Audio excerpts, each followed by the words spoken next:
Enfim, paciência. Bom, então vamos lá. Vamos tratar então sobre liquidação de sentença, né? É, a natureza jurídica, né, da liquidação de sentença, ela consiste num incidente, né, no âmbito do sistema executivo e que visa justamente conferir, né, liquidez aos títulos executivos que não ostentem essa qualidade. Então, ele é um procedimento, ou uma fase do procedimento, em que se busca a satisfação, né, do credor. Então, porque todos nós sabemos, né, que o título executivo, para ele ser idôneo, para ele ser apto, ele precisa ser líquido, certo e exigível. E eu devo lembrá-los que nós temos a possibilidade, né, de fazer pedidos ilíquidos, né, pedidos não quantificáveis. E para você vislumbrar aqui a utilidade prática disso, né? Então, olhem só para vocês relembrarem, né, com relação a isso, lá do terceiro período, né? O que nós temos para você mentalizar? O seguinte, o, o sistema admite, né, que você formule pedido ilíquito, porque a regra é o seguinte, que todo pedido tem que ser certo e determinado. Certo com relação às qualidades daquilo que se busca, né, o que você quer, né, a especificidade, e e determinado com relação à quantidade. Né? Então, se você quer dinheiro, uma ação de cobrança, ação de indenização, você quer dinheiro. Então, quanto que você quer de dinheiro? Você quer saca de milho, né? O pedido certo, saca de milho. Quanto que você quer de saca de milho? Ah, 50 mil sacas. Então, você, no pedido, você precisa especificar o que você quer e o quanto que você quer.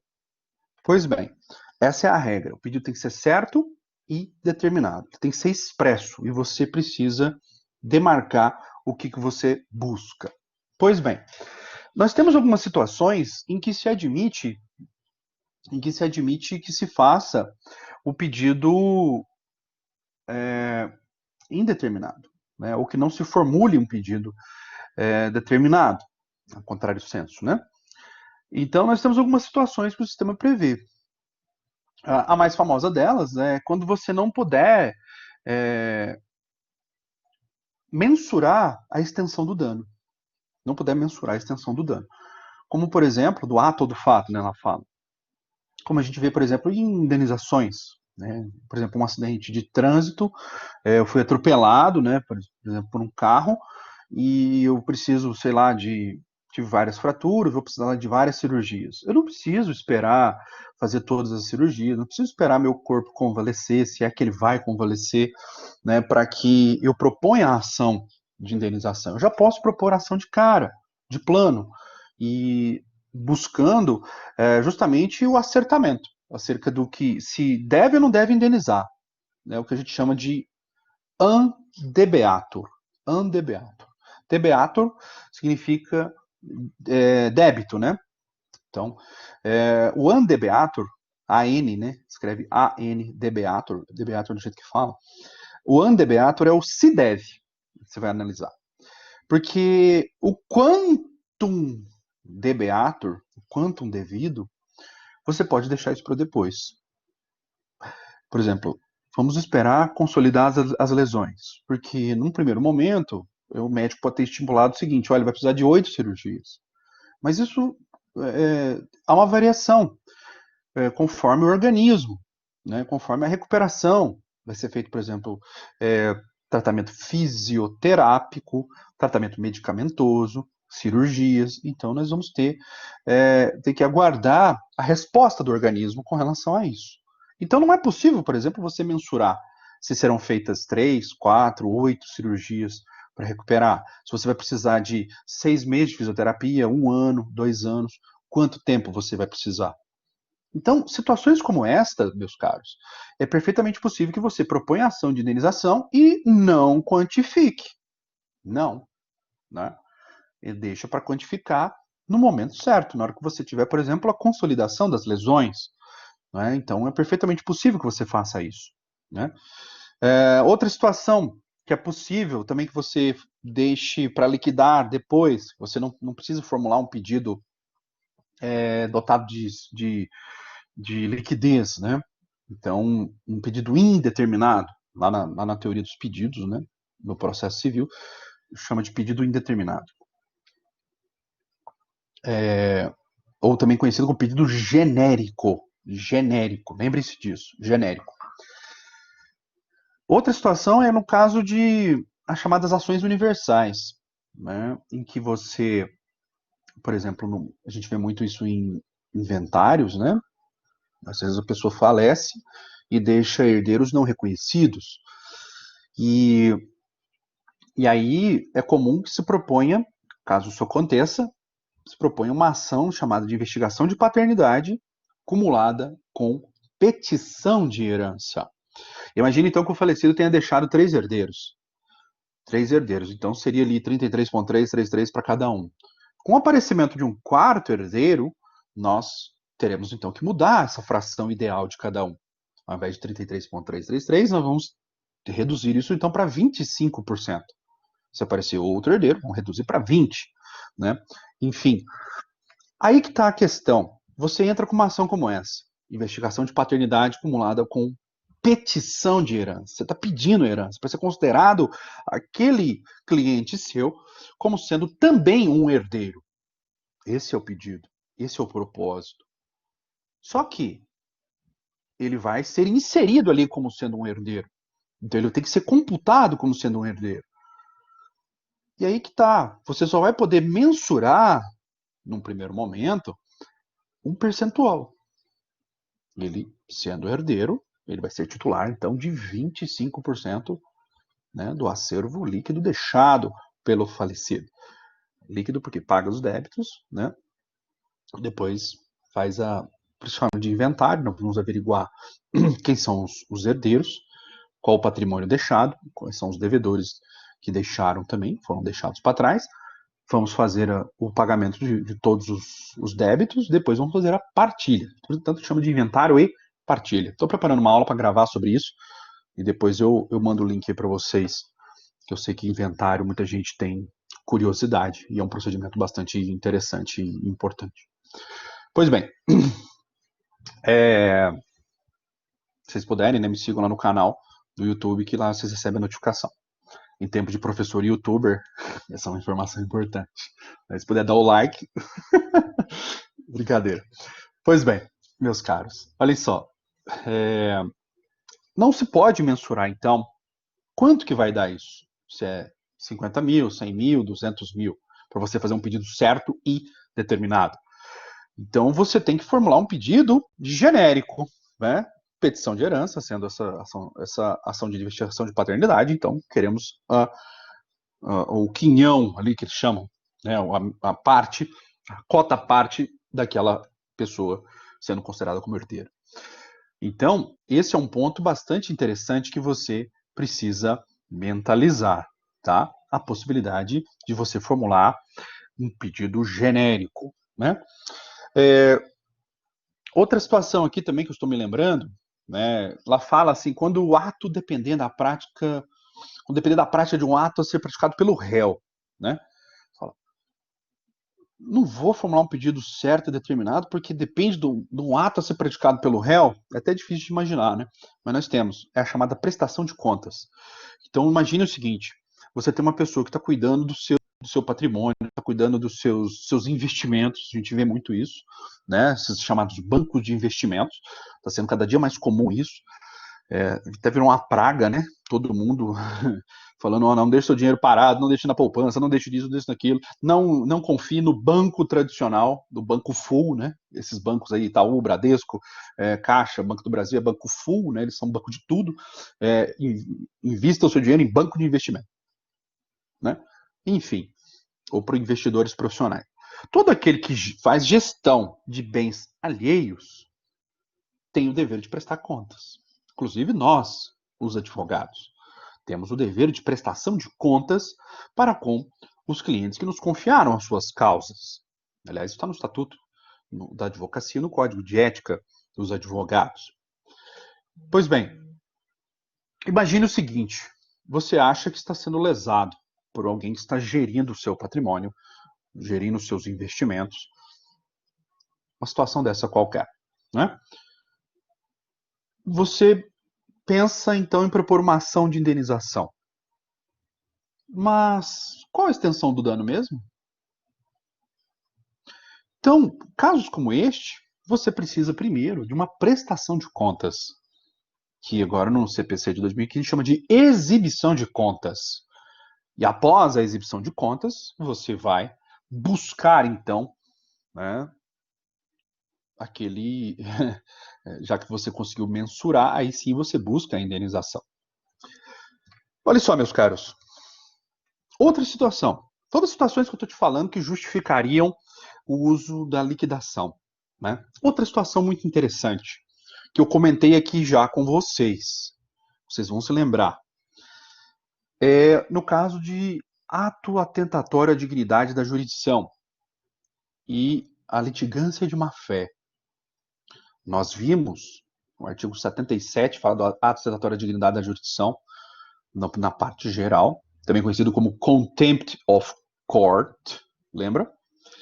Nós vimos o 774, que fala dos atos atentatórios à dignidade da jurisdição na execução, que lá é quando há fraude à execução, lembra? Que era embaraço para a realização da penhora, não indica bens da penhora quando foi intimado para tanto, enfim, uma série de situações.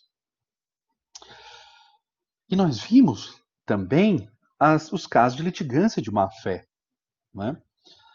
Que é o ato desleal, a deslealdade. O ato de deslealdade dentro do processo incorre em litigância de má-fé. Artigo 80 do Código de Processo Civil. Aí que tá. Nós vimos também que nessas situações de atos atentatórios à dignidade da jurisdição e litigância de má-fé, se aquele que agiu, né, com esse tipo de postura causar danos à parte contrária, será obrigado também a indenizar. Nós vimos isso. E aí que está o ponto. Como que é feito, então, esse cálculo dessa indenização? Eu até disse para vocês que essa indenização, a responsabilidade civil, né, ela é objetiva, de modo que não precisa se fazer o debate acerca do dolo, a intenção, ou da culpa. Também desnecessário. Olhem só, meus caros, esses valores serão apurados também em liquidação. Liquidação de sentença, nos próprios autos, né? Então percebam, todo esse panorama que eu contei aqui para vocês, né? Lembrando que vocês já viram, para justificar a existência da liquidação de sentença.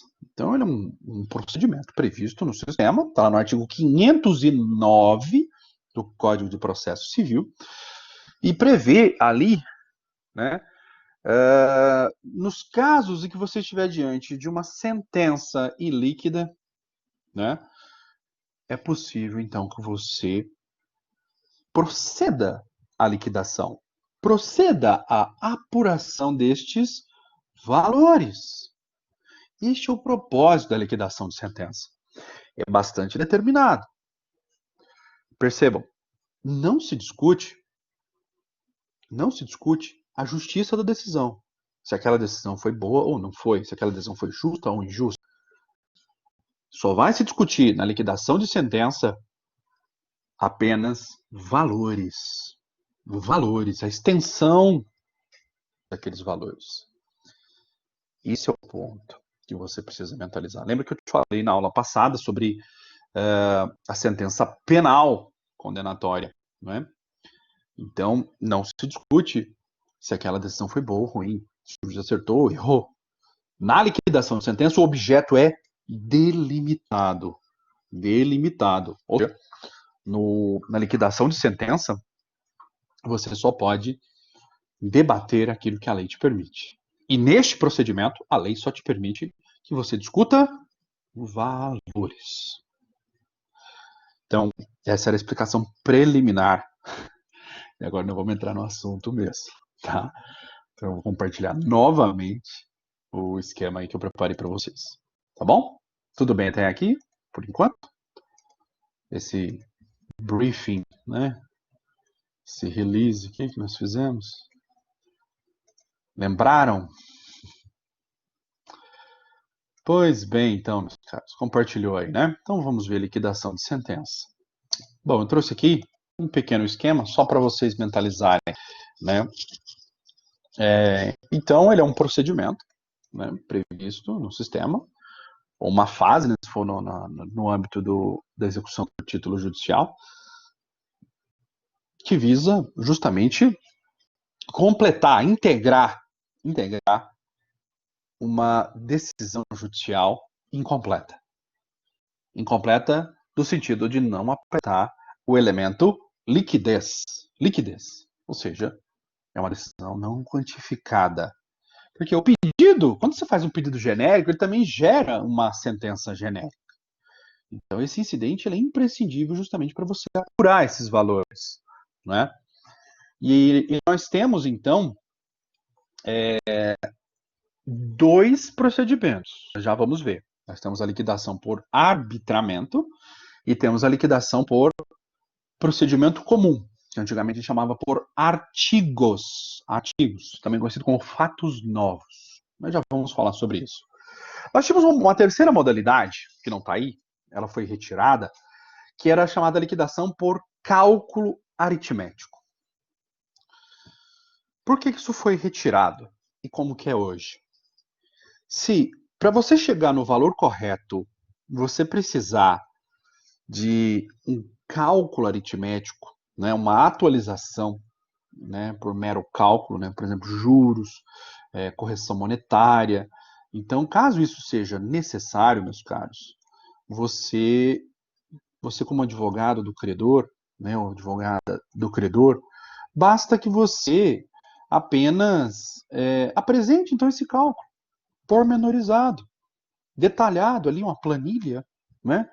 Falando, olha, na sentença foi fixado os juros a partir da citação. A citação ocorreu no dia tal. Então, o trânsito julgado, por exemplo, a citação ocorreu no dia em abril de 2010. O trânsito em julgado ocorreu agora em julho de 2020, o trânsito em julgado. Então, você faz a partir dessa contagem, você calcula o número de meses que foram e para efeito de cálculo dos juros. A correção monetária, tem uma tabela do tribunal que te fala o índice de correção monetária que você vai introjetar no cálculo. Foi condenado ainda ao pagamento de 10% de honorários. Você faz, coloca tudo na memória de cálculo. Então percebam, meus caros, quando se der por mero cálculo, quando para você chegar no valor correto, você precisar apenas de uma atualização aritmética, um cálculo aritmético, você só precisa fazer a planilha. Só que esta planilha, ela tem que ser bastante detalhada, até para propiciar a parte contrária, o contraditório. Então, todos os critérios que você utilizou devem constar nesta planilha.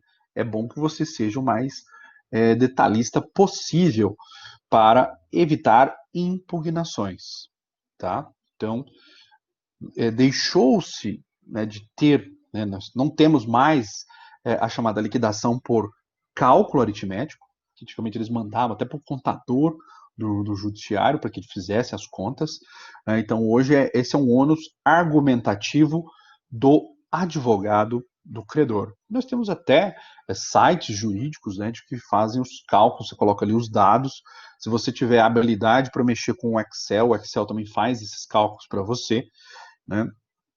Enfim, hoje nós temos muitas ferramentas que produzem este cálculo aritmético nessa memória de cálculo para você, né? Então não é difícil. Então, como é bastante democratizado hoje em dia, então não mais se fala em liquidação por mero cálculo, tá? Então, você já, por exemplo, você propôs uma ação de indenização lá atrás, em 2010, era de 100 mil reais, né? E só transitou em julgado agora. E o juiz, de fato, condenou a pagar os 100 mil que você pediu e o tribunal confirmou. E houve o trânsito em julgado. Quanto que corresponde àqueles 100 mil reais que você pediu lá atrás? com os juros, correção monetária e mais os honorários advocatícios. Quanto que vai dar isso? Né? Então, você faz uma memória de cálculo. Hoje os valores perfazem R$ 483.992. Chutando aqui. Né? Então, como é que você chegou nesse valor? E aí você tem que explicar. Olha, o cálculo foi, a citação se deu no dia tal, juros de 1% ao mês, né? São tantos meses até o trânsito de julgado que se deu no mês tal, né? A correção monetária conforme a tabela do tribunal. E, pois bem, você tem lá o principal, o cálculo dos juros, a correção monetária e depois os honorários advocatícios que vão incidir sobre aquilo. Então é só você instruir, né, seu pedido de instauração, né, do cumprimento de sentença, da execução da sentença, você instruir com essa memória de cálculo. Não é uma tarefa complexa. Ok? Agora, as outras modalidades, sim. Aí nós vamos ter que instaurar um procedimento próprio. Né? Então, outras modalidades. Que aí nós vamos ver agora. Nós temos a por arbitramento, que é quando você precisa de uma prova pericial, uma prova técnica para se chegar a um valor, ou como a gente chama de hoje, né, chamado de procedimento comum, que é você trazer documentos para o processo, né, elementos outros que dão a prova pericial. Documentos, né, igual recibo, né, recibo da farmácia, recibo do hospital, né, do fisioterapeuta. Então você traz todos aqueles elementos para o processo e apura o valor, faz a soma, né, daquele valor. Então vamos ver isso. Deixa eu compartilhar aqui novamente para você mentalizar, tá bom? Ficou muito simples esse meu slide, eu não tinha, né? Essa aula eu dava aula pessoalmente, então eu acabei tendo que bolar aqui rapidamente um slidezinho só para vocês mentalizarem. Mas não tem muita dificuldade não, né? Bom, vamos falar da primeira modalidade então, por arbitramento. Arbitramento. Então nós temos essas duas modalidades então, porque o cálculo não mais existe, tá?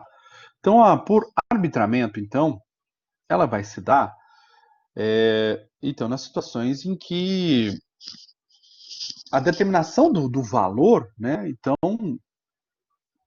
é necessário, para tanto, necessária a produção de uma perícia.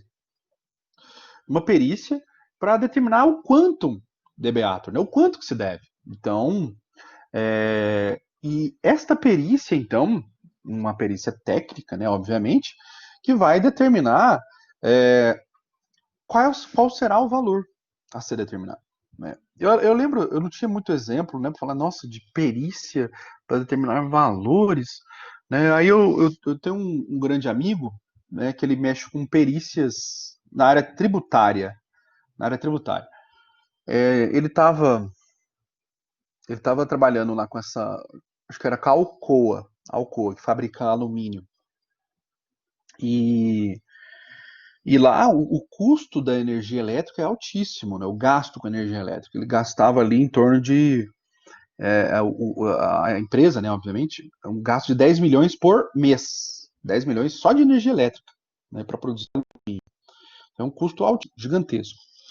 E aí eles estavam com uma tese nova sobre incidência ou não de IPI, incidência ou não de ICMS, e que se a tese fosse procedente, né, daria uma economia razoável, né? Então, parece que a tributação era presumida, né? Então, era um valor cheio, independentemente do que foi de fato consumido, né? Então, eles pagavam com uma base de cálculo já pré-estabelecida. Aí propuseram uma ação na justiça, uma ação declaratória, né? Apenas para averiguar se aquilo era constitucional, se era inconstitucional. O tribunal deu ganho de causa, falando que não poderia ser por presunção, teria que ser pelo consumo real, né? O cálculo do IPI, não lembro se era IPI ou se era ICMS, eu acho que era IPI. E aí que tá, né? O tribunal falou que então aquela forma de contagem era inconstitucional, teria que ser feita a contagem pela forma real, consumo real. E aí que tá, aí eles precisaram de uma perícia, então, né, de engenharia para se aferir qual era o consumo real de energia elétrica daquela empresa. E a partir daí, pela diferença, calcular o montante do tributo indevido, que deveria ser devolvido. Olha que interessante. E deu uma diferença considerável. Por mês, deu uma diferença de 2 milhões de reais. Por mês. Faz as contas. Então, eles fizeram essa perícia para calcular o valor a ser restituído de tributo indevidamente pago, né? Então, para se chegar nesse valor, precisou da perícia, né? Sem a perícia, não conseguiria chegar naquele valor. Então, porque precisou da perícia para calcular qual foi o consumo real e, a partir disso, fazer um raciocínio por exclusão, né? Calcular a diferença. Então, nesse tipo de procedimento, então, você vai precisar de uma perícia. E como tanto, né? Então, o juiz ele determina a intimação de ambas as partes para que apresentem, então, se quiserem, né, também pareceres ou documentos que vão elucidar aquela tese, né? E o material apresentado pelas partes, sendo suficiente para aquilo, né, o juiz ele vai decidir de plano. Não sendo suficiente, se as partes apresentarem seus pareceres técnicos. Parecer técnico é como se fosse perícia particular, né? Não sendo suficiente, o juiz ficou em dúvida, então aí determina a perícia, né? Então ele nomeia um perito e a partir daí vai se obedecer todo o procedimento de prova pericial. O perito é nomeado, ele, ele vai ter que apresentar suas qualificações técnicas, ele precisa apresentar também sua tabela de honorários, seu valor de honorários que ele vai cobrar para fazer aquela perícia, vai intimar as partes contrárias sobre aquela proposta, sobre as qualificações técnicas do perito. Se as partes não concordarem, vão impugnar o perito, que aí o juiz vai ter que nomear outro, né? Então toda a técnica, sendo o perito aceito, então fixa um prazo para apresentação do laudo pericial, as partes têm que depositar metade do valor dos honorários periciais por ele cobrados, né? E após a apresentação do laudo pericial, tem que depositar a diferença, né? O restante do valor dos honorários periciais. E então, toda a ritualística. E no dia que for feita a perícia, tem que ser dia e horário marcado, né, pelo perito. As partes têm que ser intimadas do dia e do horário marcado para ser feita a perícia. As partes podem acompanhar também essa perícia por assistentes técnicos, que são peritos particulares, né? Pessoas com conhecimento técnico para influir na realização daquela perícia. A perícia tem que ser imparcial, como qualquer prova pericial, né? Já os assistentes técnicos, eles estão ao dispor da parte que os arrolou. Então, o assistente técnico é por conta e risco de quem os levou e, obviamente, eles podem ser parciais. O perito tem que ser imparcial, tanto que você pode suscitar aqueles incidentes de impedimento e suspeição com relação ao perito também, ok? Então, basicamente, é isso. E apresentado o laudo pericial, meus caros, a partir do momento que o perito apresenta, então, seu laudo pericial, não havendo questionamento pelas partes, vai para o juiz e o juiz vai declarar qual é o valor, então, a ser liquidado, a partir, então, daquele laudo pericial apresentado pelo perito, certo? Mas percebam, assim como lá na perícia, as partes também podem escolher de comum acordo o perito da sua confiança, que é até de bom tom, caso as partes concordem. Olha, o perito vai ser o fulano de tal. Exequente e executado, autor e réu, ambos concordam. Então, é vantajoso porque não vai ter incidente de impugnação do perito, com relação à especificação técnica, não vai ter impugnação com relação a valor, né? Porque é o que mais incidente, é o que mais tem na perícia é isso, né? Qualificação técnica do perito e valores. E depois, no final, às vezes, se a perícia ficou mal feita, né? Mas, enfim. Então, é possível que as partes, como um acordo, indiquem, né, o perito. Também é possível, como eu já disse, que elas apresentem seus pareceres técnicos, né? Então, e se for o caso, esses pareceres técnicos, se forem elucidativos, né, o juiz der por suficiente, então ele pode até dispensar a realização da perícia, ok? Então, essa é a primeira modalidade, meus caros. Primeira modalidade de perícia, então, chamada por arbitramento. Cuidado que a palavra não nos ajuda muito, só se você associar a palavra arbitramento com um árbitro, né? Então, um árbitro como sendo um terceiro, né? Um particular que vai determinar aquele valor. Aí tudo bem. Mas eu sei que a ideia, então, de perícia, a ideia de liquidação por arbitramento, então, há uma necessidade de prova técnica e fatalmente vai ser feita por um perito, ok? E toda a ritualística lá da prova pericial também se aplica aqui, ok? Se você tiver dúvidas acerca disso, eu também lá no YouTube eu tenho aula na playlist, né, sobre processo de conhecimento, eu tenho uma aula lá sobre prova pericial, caso você queira dar uma investigada um pouco melhor, e que eu ponho lá vários esquemas gráficos explicando um por um. Pois bem, próxima modalidade, então, é a chamada liquidação pelo procedimento comum, né? Então, como eu estava dizendo a vocês, o procedimento comum, né, quando ele é realizado, é naqueles casos, então, que a apuração do quanto, né, de beato, no quanto devido, ele depende de uma prova nova, né, de uma prova de um fato novo, né? Então, o fato, obviamente, que só pode dizer com relação aos valores ali envolvidos, né, meus caros? Então, e nada mais do que aquilo. Né? Como o exemplo que eu te dei dos recibos, né? Então, imagina, você entrou lá com aquela ação de indenização, como eu contei para vocês. E você precisa apurar, então, qual foi a extensão do dano? Quantas cirurgias foram feitas? Ah, foram feitas 6 cirurgias. Quanto que gastou em cada uma? Ah, gastou, sei lá, 120 mil reais. Ok. Quanto que gastou de medicamento? Ah, gastou 87 mil reais de medicamento. Traz os recibos. Né? Gastou com fisioterapia? Sim, gastamos com fisioterapia. Gastamos ali 40 mil reais com fisioterapia. Então pega os recibos todos. Todas as provas documentais essenciais precisam ser trazidas para o processo. Faz uma soma daqueles valores. Obviamente que é, é possível, é passível de impugnação, né? Então, por parte da parte contrária, há o contraditório, lembrando que aqui na liquidação de sentença há o contraditório, né? É, então, essa liquidação pelo procedimento comum, nós vamos então buscar trazer aqui algum fato que não tenha sido trazido, né, no processo, não tenha sido ainda objeto de análise dentro do processo. Então, que não foi submetido à apreciação, né? Então, ainda que este documento fosse pré-existente ao tempo da sentença, né?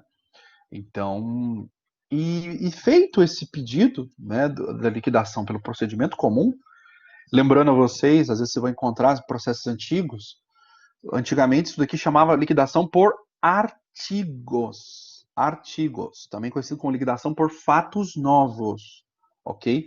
Então, neste caso, aquele que requeriu a liquidação, então, a parte interessada que requeriu a liquidação, ela vai então formular um requerimento, juntar ali os documentos que ela tem, que ela dispõe, apontar o valor e nós vamos intimar o requerido, né, a parte contrária, na pessoa do seu advogado ou também da sociedade de advogados, né? Então, para que conteste aqueles documentos, conteste aquele valor em 15 dias. E aí, meus caros, nós vamos seguir toda a ritualística do procedimento comum, né, ali previsto no processo de conhecimento, que nós estudamos lá no terceiro período. Né? Então, a liquidação, para muitos, é considerado um mero incidente processual. Então, e se dá a resolução, né? É curioso, né, que nós vamos estar diante de uma nova decisão, uma nova sentença, uma sentença que vai declarar o valor líquido, né? O valor quantificado ali.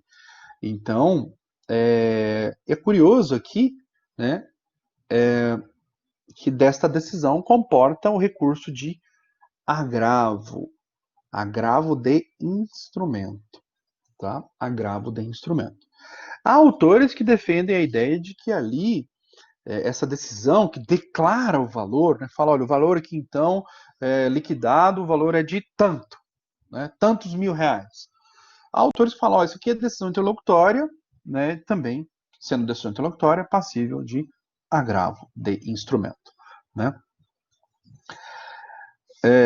Lembrando que nas execuções, né, exceto no caso de extinção da execução, que se extingue por sentença, da sentença cabe apelação, mas nas execuções, o recurso idôneo ali, a regra, né, é o recurso de agravo de instrumento, tá bom? Dá uma olhada no artigo 1015, parágrafo único do Código de Processo Civil, tá? E um outro ponto, meus caros, que é bastante interessante, que mesmo que você tenha a causa pendente, por exemplo, no STF ou no STJ, pendente de recurso, não te impede de você ganhar tempo e proceder à liquidação. Imagina, em primeiro grau eu ganhei e o juiz fixou lá o valor de 80 mil. O tribunal confirmou a sentença, não reformou, né? E aí a parte inconformada interpôs recurso especial para o STJ. É muito difícil a parte reverter isso no STJ, né? Então, nada te impede para você ganhar tempo que você, então, se tiver uma parte, por exemplo, ilíquida, né? Você proceda à liquidação, né? Então, porque aqui eu dei valores, né? Não faz muito sentido. Mas o bom é que, se você tiver uma parte líquida, por exemplo, 80 mil, e a outra parte ilíquida, né? O juiz, por exemplo, fixou lá danos morais, 80 mil. Deixa eu salvar o exemplo que eu dei. O juiz fixou dano moral, 80 mil. E danos materiais, ele falou assim, devem ser apurados danos materiais em liquidação de sentença. Você está diante de uma parte líquida, dano moral, 80 mil, e está diante de uma outra parte ilíquida. Deve ser apurado nas vias próprias. Às vezes o juiz fala isso, vias próprias. O que seria vias próprias? Liquidação de sentença, né? Então, imagina que está pendente recurso no tribunal ainda. Você não está proibido de fazer a liquidação. Proceder à liquidação não causa prejuízo à parte contrária. Esse é o entendimento. Então, se é um procedimento que não vai causar prejuízo, é apenas para você ganhar tempo, então pode fazê-lo, se você quiser. Tá? Se a sentença foi totalmente líquida, você vai liquidar tudo. Se a sentença foi parcialmente líquida, nesse exemplo que eu te dei, então você vai liquidar a parte que não foi quantificada. Ok? Então, esse é um ponto. Até para você, uma das justificativas que eu acho muito interessante, porque te permita você fazer uma liquidação, mesmo que esteja pendente recurso no tribunal, uma justificativa que eu acho muito razoável é que todos nós temos o direito à chamada duração razoável do processo. Razoável duração do processo. Está lá no artigo 4º do Código de Processo Civil. Então, me parece muito razoável esta ideia. E outra, o 512 é um permissivo para isso. Tá? Então, essa é uma questão bastante interessante. Tá? Bastante interessante. Eu vou fazer uma análise agora, só para vocês mentalizarem um pouco melhor, dos artigos 509, 510, 511 e 12, para a gente consolidar, então, essa minha fala, ok? Então, esse é um ponto bastante interessante, tá bom? Eu vou compartilhar aqui, então, o Código de Processo Civil para que a gente faça a análise. Tudo bem até aqui? Estão me acompanhando? Essa parte é tranquila, não é? Execução o pessoal costuma gostar muito por causa disso, que é bem tranquilo, não tem as complexidades que às vezes a gente vê lá em recurso. Em recurso é a parte, eu acho que é mais difícil do processo civil, é recurso. Né? Então, se você sobreviveu a recurso, meu amigo, você está de boa. Você está bem. Bom, então vamos lá. Apareceu aí? Compartilhou?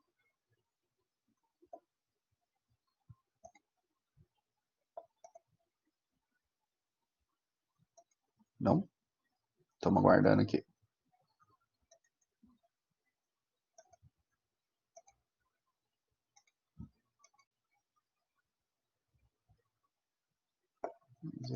Agora foi. Bom, vamos analisar aqui então o CPC, certo?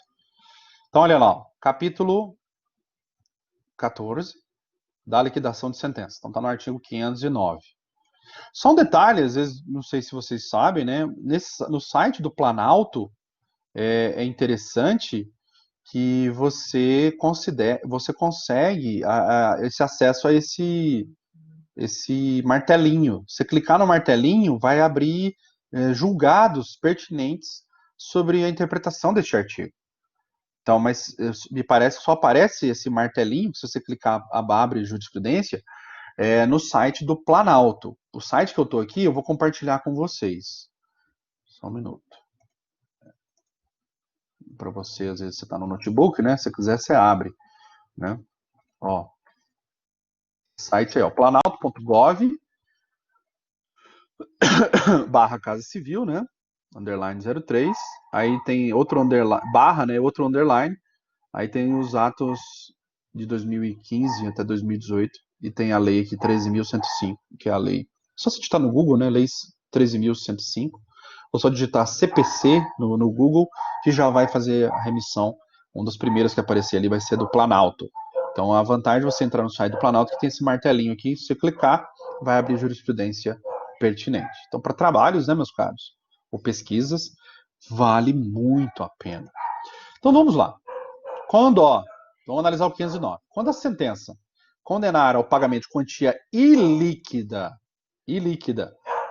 proceder-se-á a sua liquidação, a requerimento do credor ou do devedor. Olha que interessante. Tem duas informações aqui importantes para você mentalizar. Primeiro, não existe liquidação de ofício. Se o CPC, no 509, está falando que depende de a requerimento, então pressupõe que as partes devem provocar o judiciário para tanto. Primeiro ponto. Segundo ponto, não é só o credor que tem esse interesse em liquidar. Pode haver o interesse também em liquidar por parte do devedor. Então isso faz alguma diferença, meus caros. Ok? Então esse é um ponto muito relevante que você precisa mentalizar. Ok? Então, proceder-se à liquidação, não é? E aí nós temos, inciso primeiro, por arbitramento, quando determinado pela sentença, pode ser que o magistrado determine, fala assim, olha, este caso, a liquidação deve ser feita por arbitramento, ou seja, por perícia. Mas perceba, mesmo que a sentença determine, é possível que quando da liquidação, né, às vezes acontece muito tempo depois, se perceba que a por arbitramento não seja a mais recomendada. Às vezes você tem documentos ali que já permite você desvendar o valor. Então, quando uma sentença determina, não quer dizer que aquilo seja obrigatório, tá? Pode ser que na liquidação em si, que vai acontecer às vezes muito tempo depois da publicação da sentença, porque até a publicação da sentença, até o trânsito julgado, às vezes vai muito tempo. O trâmite recursal é considerável, meus caros. Então vai ser por arbitramento, quando determinado na sentença, quando as partes convencionarem, né, como nós estamos vendo aqui, ou pela natureza do objeto da liquidação. Ok? Então, nós temos essas peculiaridades aqui. Então, por arbitramento, como vocês já sabem, é a liquidação por perícia, né? E nós temos também pelo procedimento comum, quando houver a necessidade de alegar e provar fatos novos. Fatos novos, ok? E olha o que eu disse aqui no exemplo, ó. Quando uma sentença houver uma parte líquida e a outra ilíquida, ao credor é lícito promover simultaneamente a execução daquela, ou seja, a execução da parte líquida, e em autos apartados, para não misturar, né? Já que você tem uma parte já determinada e outra parte indeterminada, então vamos separar o joio do trigo, ok? O que está já previamente determinado, quantificado, executa. Pode proceder à execução, sem problemas. Agora, a parte ilíquida, então aí você, em autos apartados, né? apartados, então, em apenso um ao outro, você vai desenvolver, então, o incidente de liquidação de sentença, ok? Então, esse é o ponto. Bem interessante. Parágrafo 2º. Quando a apuração do valor depender apenas de cálculo aritmético, aí que eu estava te falando outro dia. Isso aqui era uma liquidação autônoma, né? E agora, quando é mero cálculo, o credor poderá promover desde logo o cumprimento da sentença. Aí ficou faltando aqui algumas informações, né, que eu já te disse mais cedo. Ele poderá promover desde logo o cumprimento de sentença, desde que apresente a memória de cálculo. A memória de cálculo, mostrando como que ele chegou naquele valor, como nós falamos mais cedo, ok? O CNJ desenvolverá e colocará à disposição do interessado um programa de atualização financeira, né? Hoje em dia não, tem vários sites que fazem esse tipo de serviço, né? E muito bem feitos, até eles elaboram uma memória de cálculo, um laudo mesmo, né? Então tem de tudo hoje em dia. Na internet você acha de tudo, né, meu amigo? Até fábrica de bomba lá você acha, se você procurar. Enfim, é coisa ruim. Parágrafo 4º. Na liquidação é vedado, olha aí o que nós falamos, ó, foi uma das primeiras falas que eu disse, ó, é vedado discutir de novo a lide ou modificar a sentença que a julgou. É o que eu estava dizendo no início, em que a justiça da decisão, se o magistrado acertou ou errou, se o direito foi bem ou mal aplicado, isso não se discute na liquidação. Na liquidação você só discute valores. É o que eu disse para vocês. É um debate focado, é um debate limitado. Valores. Só isso que pode ser discutido ali. Ok? Se você entende que aquela decisão foi injusta, ela violou preceitos constitucionais, violou a interpretação literal da lei, enfim, você que entra então com a rescisória, com a ação rescisória para discutir, claro, dentro do prazo de 2 anos a partir do trânsito em julgado, porque às vezes passou de 2 anos do trânsito em julgado, não cabe sequer a rescisória, vai haver a consolidação da coisa julgada, né, ou coisa julgada soberana, né, que a doutrina chama, ok? Então, olha que interessante essa informação. 510. Na liquidação por arbitramento, qual que é por arbitramento? Quando há necessidade de perícia, lembram? O juiz vai intimar, aqui está falando de procedimento, o juiz intima as partes para apresentação dos seus pareceres, ok? Caso as partes tenham, né? Pareceres são perícias particulares, disse, ou documentos elucidativos, né? De cunho técnico, documentos elucidativos de cunho técnico, no prazo que o juiz fixar. Então, é um prazo em aberto aqui, ele pode fixar em 5, 10, 15, 30 dias, então não importa, né? E caso não possa decidir de plano, ou seja, caso os elementos trazidos pelas partes que foram intimadas, caso aqueles documentos não o convençam, não seja possível chegar a um valor, então o juiz vai nomear um perito, observando que couber aí, ó, o procedimento da prova pericial. Então, por isso que eu fiz o convite a vocês, para querendo ir no meu canal do YouTube, ali na playlist sobre processo de conhecimento. Eu criei uma sub-playlist, uma outra playlist sobre direito probatório. Probatório, que às vezes, né, para facilitar. Então, na playlist Direito Probatório, consta uma aula sobre isso, tá? Sobre prova pericial. Então, se você quiser relembrar, fica aí o convite, tá? 511, na liquidação pelo procedimento comum, vai falar de procedimento aqui, como que vai fazer? Então o juiz vai determinar a intimação do requerido, lembrando que quem instaura, né, a liquidação pode ser credor ou devedor, então aquele que contra quem se instaurou, ele vai ser então intimado, né? Então intimação do requerido na pessoa do seu advogado ou da sociedade de advogados, ó, tudo que eu estava dizendo, né? A que estiver vinculado, para querendo apresentar contestação. Olha que interessante, no prazo de 15 dias. Perceba a diferença de procedimento. Observando a seguir no que couber, isso aqui é o que fala do procedimento comum. Procedimento comum. Ok? Então nós vamos ter uma fase saneadora, fase probatória, normalmente. Tá bom? É possível exibição de documento, arguição de incidente de falsidade, documental, normalmente. Ok? Então, e o 512, para a gente terminar, a liquidação poderá ser realizada na pendência do recurso, ó, pendência do recurso, processando-se em autos apartados do juízo de origem, né? Porque fatalmente, né, se, por exemplo, o processo, você interpôs um RESP, ou foi interposto um recurso especial, né, para o STJ, o RESP. Os autos vão lá para o STJ. Então, você teria que formar aqui nos autos de origem o que a gente chama de autos suplementares. Então, aqui na primeira instância, para proceder o incidente de liquidação de sentença, ok? Então, ó, processando-se em autos apartados no juízo de origem, cumprindo-se ao liquidante instruir o pedido com as cópias expressas processuais pertinentes. Por quê? Porque os autos originais estarão no STJ, no tribunal, né? Não importa, recorreu para o STF, então vai estar no STF, né? Ou vai estar no próprio Tribunal de Justiça ainda, fazendo a admissibilidade do recurso. Ok.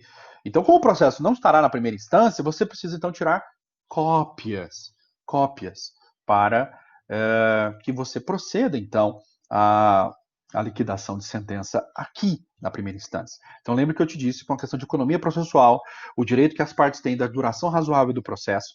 Então, esse artigo 512 é plenamente justificado.